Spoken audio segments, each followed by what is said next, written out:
투미TV 시청자 여러분 반갑습니다. 당신의 부동산 유치 김재경 소장입니다. 오늘은 좀 특별한 분을 모셔왔습니다. 바로 빌딩 전문가 오동협 대표님이십니다. 안녕하세요. 안녕하세요. 저는 빌딩 모드 부동중개 주식회사의 대표 오동협입니다. 빌딩 중개를 지금 쭉 해오고 있고요. 한 15년간 해온 것 같아요. 오동협 TV라고 하는 제 개인 채널도 운영하고 있고요.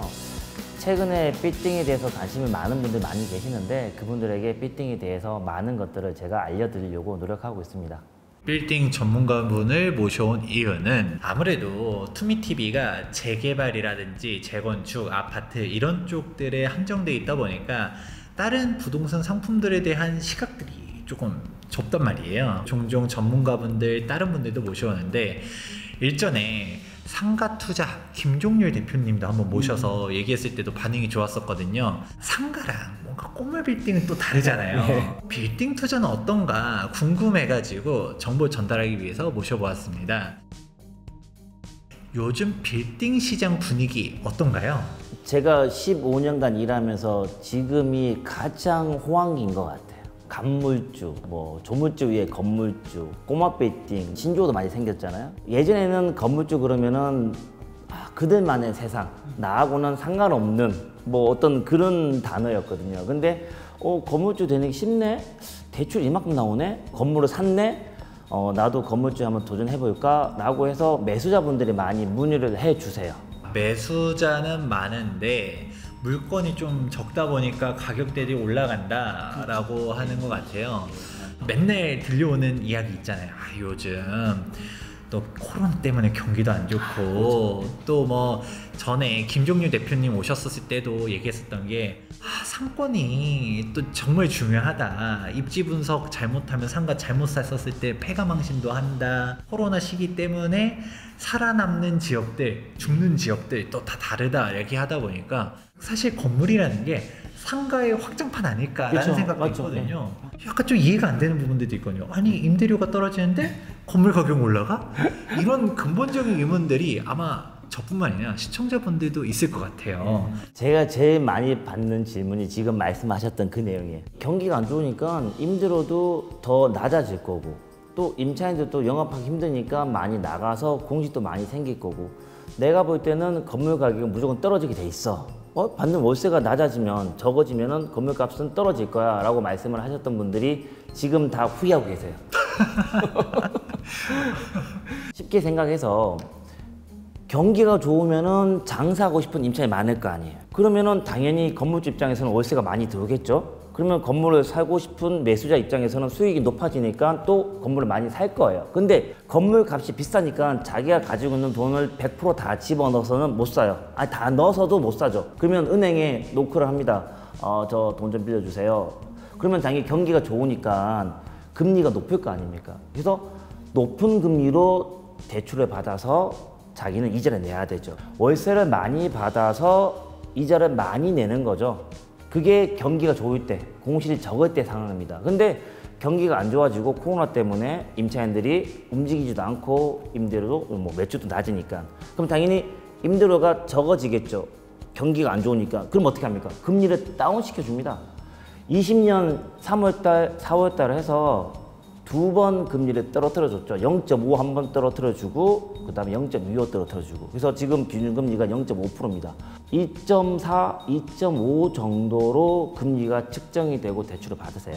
나는 월세를 적게 받고 내는 이자도 적게 내는 거죠. 그러니까 많이 받고 많이 내냐 적게 받고 적게 내냐 남는 거는 거의 비슷해요. 사실 저는 1차원적으로 당연히 건물이라는 게 사실 수익형 부동산이니까 월세가 뒷받쳐주지 않으면 남는 게 없는 거 아니냐라고 생각했는데 월세는 떨어지는 건 팩트. 하지만 이자도 같이 떨어지면서 사실 그게 그거가 됐다. 맞아요. 그리고 또 하나 여기서 덧붙여가지고 빌딩 시장의 분위기가 바뀐 거죠. 그러니까 제가 15년간 일을 하면서 예전부터 임대업을 해오셨던 그런 고객분들은 지금 건물을 안 사세요. 오르는 것도 알고 있지만 야 내가 월세 받아서 이자 내고 남는 것도 없는데 왜 사니? 라고 하시고 안 사세요. 그러면 지금 누가 사냐? 아파트 투자를 하셨던 분들이 이제 뭐 세금 정책이라든가 중과세라든가 이런 것들 때문에 그 아파트를 피해서 꼬마 빌딩 사러 오신단 말이에요. 근데 그분들 머릿속에는 어떤 개념이 있냐? 아파트 갭 투자 개념이 있는 거예요. 예를 들어서 20억짜리 아파트 사는데 전세가 70%다. 그러면 14억 전세 끼고 자기 돈 6억 주고 사는 거잖아요. 그러다가 뭐 한 3년이나 5년 있다가 20억에 산 걸 30억에 팔면은 한 10억 뭐 양도세를 받다. 프리미엄 붙여서 팔았다. 이게 아파트 갭 투자잖아요. 맞습니다. 예. 근데 지금 건물 같은 경우도 그 똑같아요. 월세를 받아가지고 이자 내고 남는 게 없어도 나는 건물 사겠다. 이게 아파트 갭 투자 똑같은 거죠. 저는 이제 전통적인 방식으로 아니, 건물을 사면 수익률이 나와야 되지 이렇게만 생각을 그렇죠, 했는데 그냥 월세 받는 게 예를 들어서 뭐 한 500만 원이다. 근데 이자로 500만 원이 나간다. 그냥 전세 갭 투자랑 똑같이 생각해 버린단 거네요. 빌딩 시장이 이제 예전처럼 그들만의 리그가 아니라 이제는 일반인도 투자할 수 있는 시장 자체가 커진 거죠. 예전에는 내가 이렇게 사서 누군가 팔아야 되는데 팔 사람이 몇 명 안 되면은 팔기가 쉽지 않잖아요. 근데 이제 팔 사람도 많아진 거죠. 환급성도 아파트처럼 이제 높아진 거죠. 그러다 보니까 자연스럽게 이런 어떤 수익적인 부분들이라든가 이런 것들이 좀 많이 변했다. 정통적인 빌딩 시장에서 지금은 약간 아파트화된. 아 그러면 약간 좀 건물을 찾는 연령대도 좀 낮아졌나요? 그렇죠. 제가 15년 전에 처음 일을 시작할 때는 대부분 호칭이 회장님, 아 회장님, 사모님, 사원님. 그리고 좀 친해지면은 형, 누나. 평균적으로 한 뭐 60 정도가 평균적인 나이셨는데 지금은 저보다 어리신 분들 상당히 많아요. 30대. 젊으신 분들이 많이 이제 재테크에 대해서 관심을 많이 가지시다 보니까 아파트 투자뿐만 아니라 꼬마 빌딩 투자도 분명히 뭐 어쨌든 돈을 이제 더 불릴 수 있는 투자처다라는 생각들을 많이 이제 하시게 되신 거예요. 건물에 대한 수요가 생각보다 높다라는 얘기들을 듣게 되었는데 건물 투자를 하려 했었을 때 또 우려되는 부분이 있긴 있잖아요. 건물 투자를 갖다가 아무리 갭 투자처럼 생각한다 하더라도 이렇게 사가지고 나중에 이게 언제까지 올라갈 것이냐에 대한 우려들이 있을 수 있을 것 같아요. 지금 자체는 약간 좀 뜨겁다 한다 하더라도 나중에 내가 팔 때도 이게 수익률이 맞아지려면 지금 임대료는 지금 떨어졌어요. 일단은 그래도 이자도 떨어져가지고 괜찮아졌어. 근데 금리 인상 얘기들도 막 조금씩 나오잖아요. 그렇죠? 그럼 이제 어떻게 되지? 진짜 보세요. 그러면 경기 안 좋은데 금리를 올리면 얼마까지 올릴까요? 사실 올려도 그렇게까지 많이 못 올리겠죠. 그게 핵심이에요. 강의하면서도 제 수강생분들한테 그런 얘기합니다. 금리는 올라갈 겁니다. 지금 저금리지만 조금은 올라갈 걸 생각합니다 라고 얘기 드려요. 근데 많이 올라가면은 지금 뭐 연끌 하셔가지고 대출 받아서 사신 분들이 망하는 거죠. 근데 그분들이 망하기 전에 아파트 투자하셨던 분들이나 영업하셨던 분들이 먼저 망해요. 금리를 많이 올리면은 건물주뿐만 아니라 대한민국 경제 자체가 흔들리기 때문에 금리를 올리더라도 조금밖에 못 올릴 거예요. 월세 받아 이자 내고 남는 게 없다라고 했지만 남는 게 미비하기 때문에 없다고 얘기 드리는 거지 전혀 뭐 빵원은 아닌 거죠. 금리가 조금 올라가더라도 충분히 뭐 가능하실 것 같아요. 제가 볼 때는.